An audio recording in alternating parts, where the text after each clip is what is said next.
What do sumo wrestlers and school teachers have in common?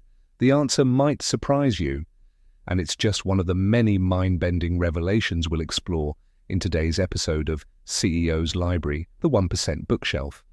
I'm your host, and today we're diving into the fascinating world of Freakonomics.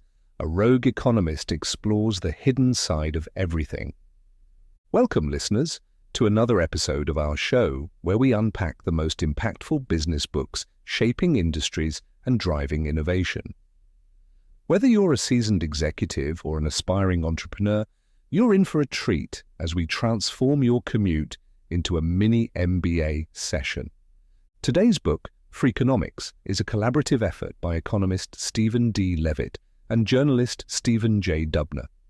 Published in 2005, it quickly became a cultural phenomenon, challenging our understanding of how the world works and introducing millions of readers to the power of thinking like an economist. But don't worry, we're not going to bore you with dry economic theories or complex mathematical models. Instead, we're going to explore how the principles uncovered in Freakonomics can make you a sharper thinker, a better leader, and a more savvy decision-maker in both your professional and personal life. By the end of this episode, you'll understand why incentives are the cornerstone of modern life, why conventional wisdom is often wrong, and how to uncover hidden patterns in the world around you. You'll learn to question your assumptions, look at problems from new angles, and maybe even predict the future, or at least understand it better when it arrives. So buckle up and get ready to have your mind expanded. Let's dive into the hidden side of everything with Freakonomics. Our journey begins with what Levitt and Dubner call the most powerful force in the universe, incentives. Now, you might think you understand incentives. After all, isn't that what bonuses and commission structures are all about? But the world of incentives is far more complex and fascinating than most of us realize. Let me tell you a story that illustrates this perfectly. It takes place in a group of daycare centers in Haifa, Israel. These daycare centers, like many around the world, had a problem. Parents were frequently late picking up their children. This not only inconvenienced the staff, but also upset the children who had to wait longer than their peers. So the daycare centers decided to implement what seemed like a straightforward solution. They introduced a fine for late pickups. The logic was simple. If parents had to pay for being late, surely they'd make more of an effort to be on time, right? Well, here's where it gets interesting. After introducing the fine, the number of late pickups didn't decrease. In fact, it nearly doubled. How could this be? The answer lies in the nature of incentives. Before the fine was introduced, parents felt guilty about being late. This guilt, a moral incentive, motivated them to try to be on time. But once the fine was introduced, it transformed the situation from a moral issue into an economic transaction. Parents could now essentially buy extra childcare time by paying the fine, which alleviated their guilt. This story illustrates a crucial point. Incentives don't always work the way we expect them to. Sometimes they can even backfire spectacularly. As business leaders, we're constantly trying to create the right incentives for our employees, our customers, our partners. But are we always considering the full range of incentives at play? Are we accounting for not just economic incentives, but social and moral ones as well? Think about your own organization. Have you ever implemented a policy or program that had unintended consequences? Maybe a sales contest that led to unhealthy competition or customer dissatisfaction, or a cost-cutting measure that inadvertently reduced quality or innovation. The lesson here isn't that we shouldn't use incentives.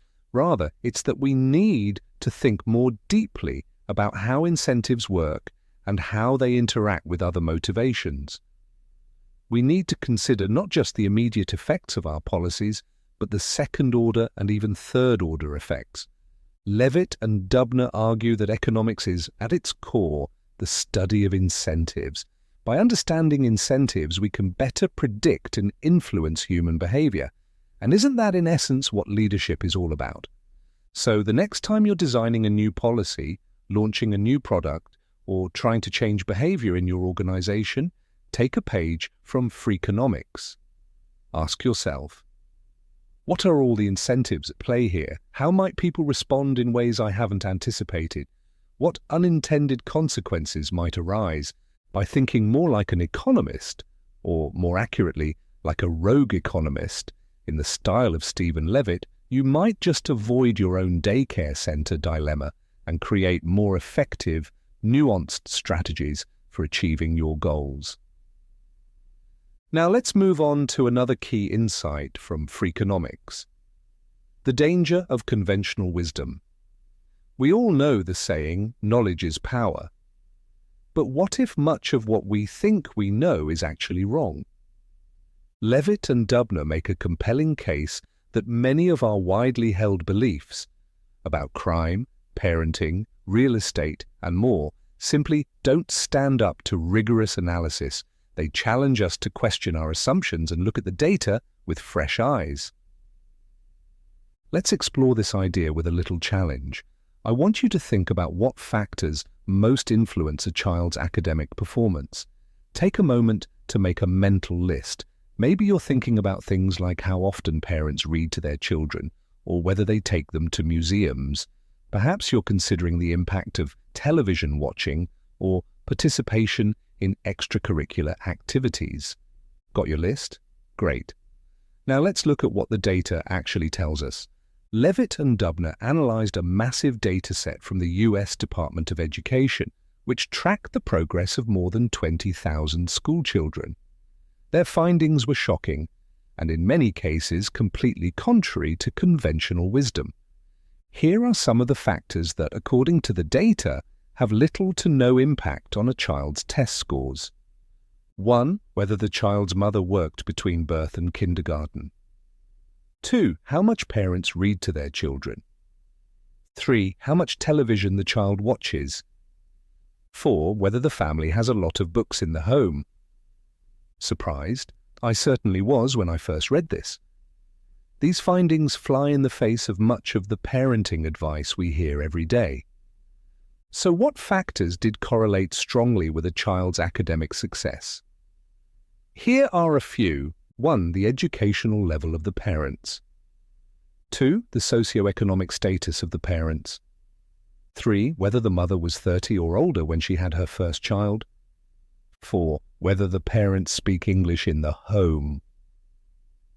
Now, it's important to note that correlation doesn't equal causation, a point that Levitt and Dubner emphasize throughout the book. But these findings do suggest that many of the things parents obsess over, like cutting down screen time or reading Goodnight Moon for the 1,000th time, may not be as impactful as we think. So what's the lesson here for business leaders? It's simple but profound. Don't assume, question everything. Look at the data. How often in our organizations do we implement policies or strategies based on conventional wisdom or best practices without really examining whether they work?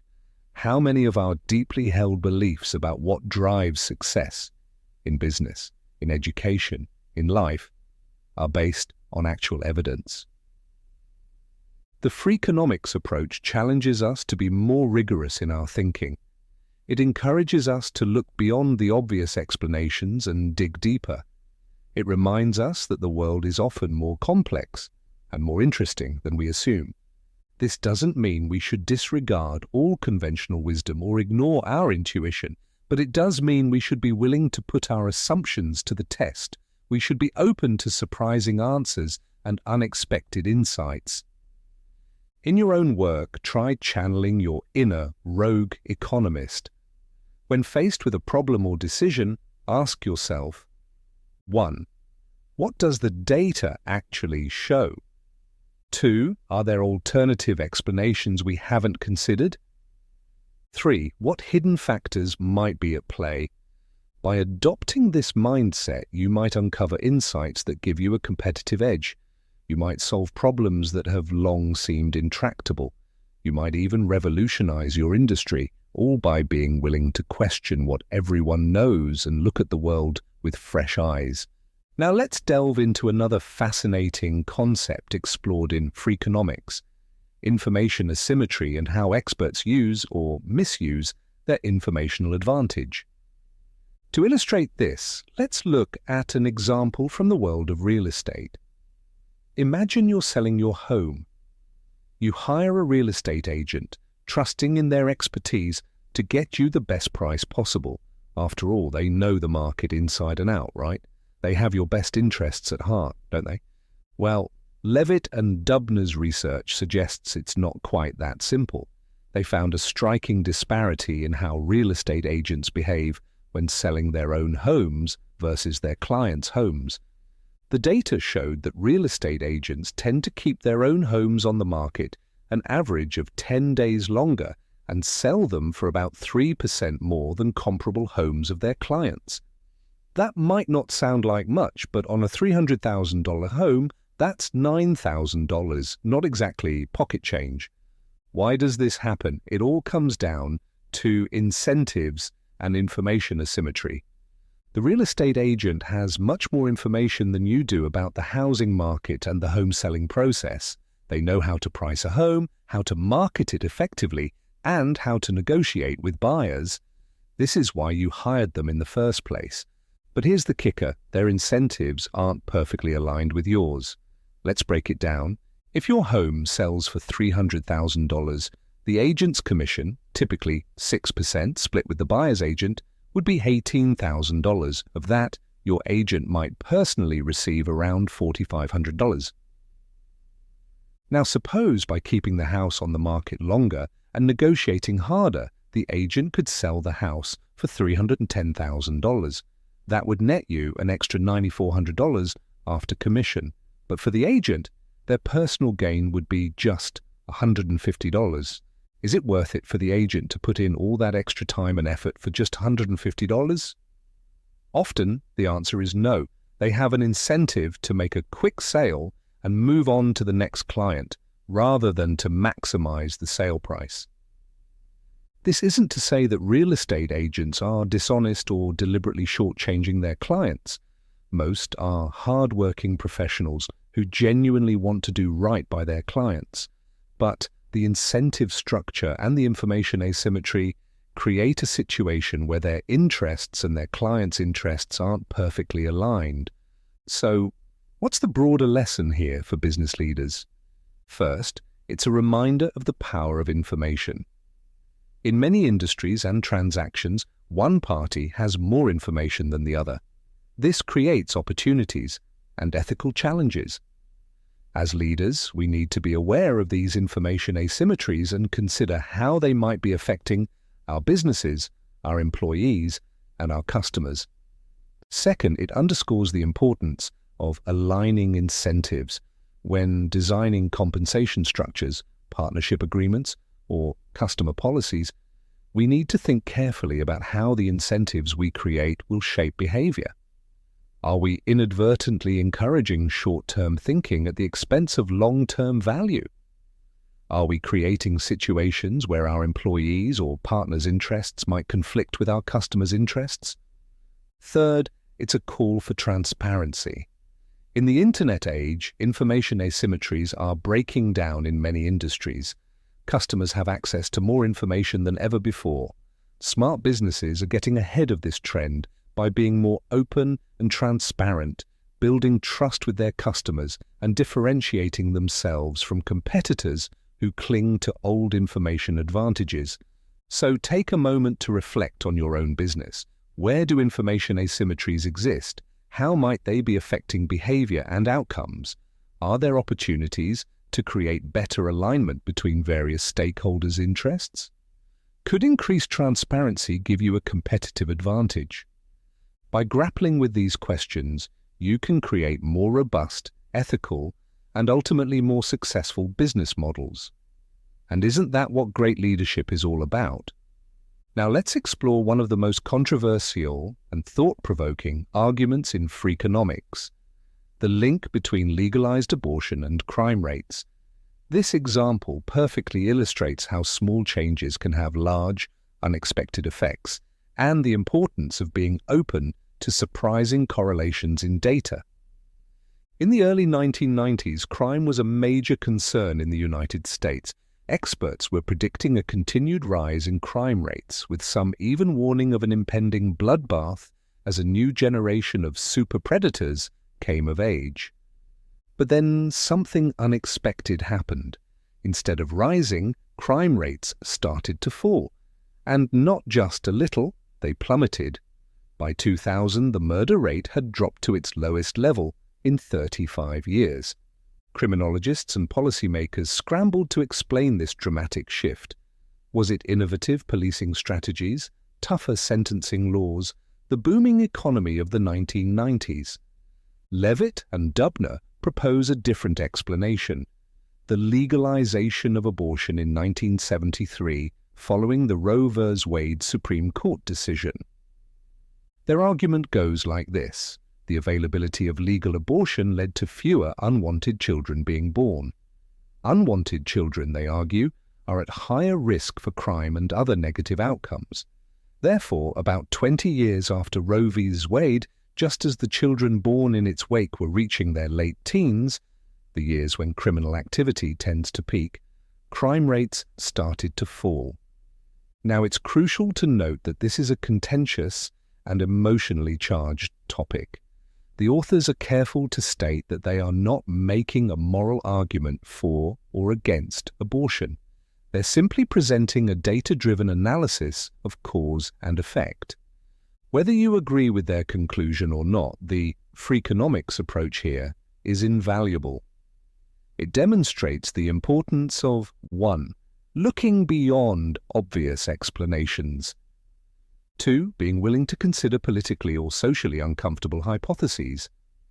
3. Rigorously analyzing data to uncover hidden patterns. 4. Considering long-term and indirect effects of policies and social changes. As business leaders, we can learn a lot from this approach. How often do we miss important insights because we're not willing to question our assumptions or consider explanations that might be uncomfortable or unconventional? Think about your own industry. What are the commonly accepted explanations for trends or challenges you're facing? Have you really examined the data, or are you relying on conventional wisdom? Are there potential causal factors you haven't considered because they seem too distant or unrelated? The Freakonomics method challenges us to dig deeper, to look for connections that others might miss, and to be open to surprising answers.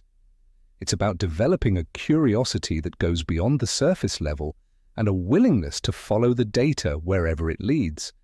But it's also about understanding the limitations of our analysis. Levitt and Dubner are careful to point out that correlation doesn't equal causation. Just because two trends happen at the same time doesn't necessarily mean one caused the other.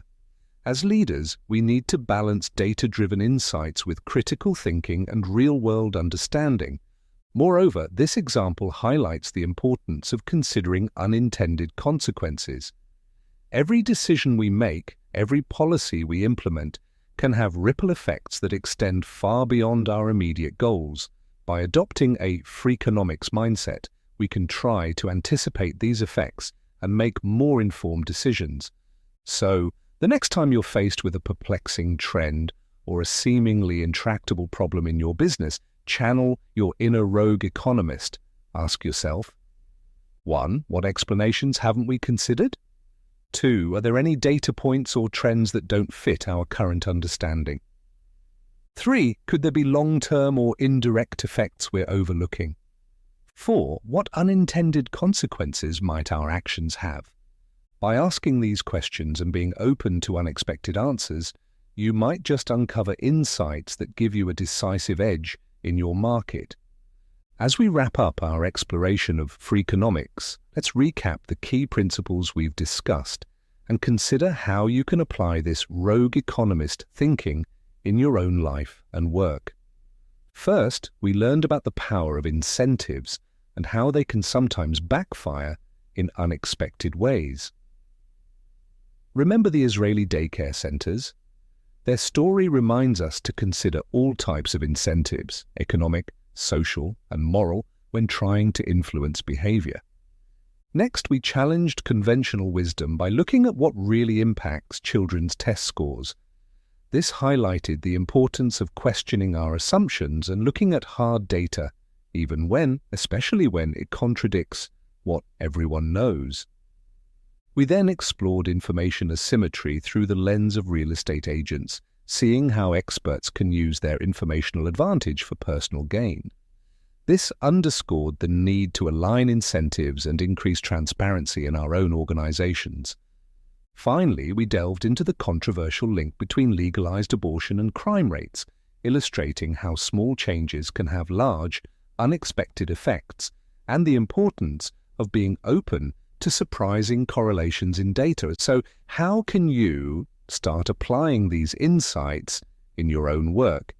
Here are a few actionable tips. 1. Question everything.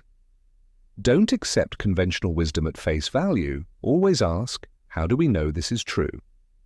2. Look for natural experiments, like the school choice lottery in Chicago that Levitt studied. Look for situations where random chance creates two similar groups, allowing you to isolate the impact of a single factor. 3. Consider incentives carefully. When designing policies or strategies, think about all the ways people might respond. What unintended consequences might arise? 4. Seek out and analyze data. Look for patterns and correlations, but remember that correlation doesn't equal causation. 5. Be open to counterintuitive explanations. Sometimes the truth is stranger than fiction. Don't dismiss an idea just because it seems unlikely at first glance. 6. Think about long-term and indirect effects. Like the abortion crime link, some of the most significant impacts of a decision might not be apparent for years or even decades. 7. Beware of experts' incentives. Always consider how an expert's own interests might be shaping their advice or actions. 8. Look for information asymmetries in your industry. Where do they exist? How can you use them ethically, or how might others be using them against you? By adopting these practices, you can start to see the world through the lens of a rogue economist. You'll begin to notice patterns and connections that others miss. You'll make better decisions based on data rather than assumptions. And you might just come up with the next big idea that revolutionizes your industry. Remember, the goal isn't to become an economist. It's to think like one, to approach problems with curiosity, skepticism, and a willingness to challenge conventional wisdom. It's about developing a new way of seeing the world, one that can give you a significant edge in business and in life.